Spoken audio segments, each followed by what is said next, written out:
The killings at Ashulia of Sabar, killing of 6 persons. For all these 3 counts, we have decided to inflict her with only one sentence, that is sentence of death.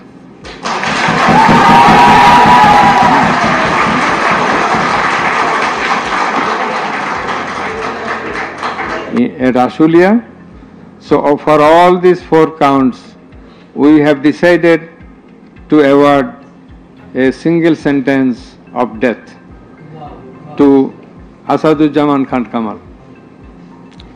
As regards Chaudhry Abdullah Al Mamun, as I have elucidated before, he has contributed to the trial of this case. ষাটমা কণ্ঠ বড়লেখা জুরির প্রতিচ্ছবি।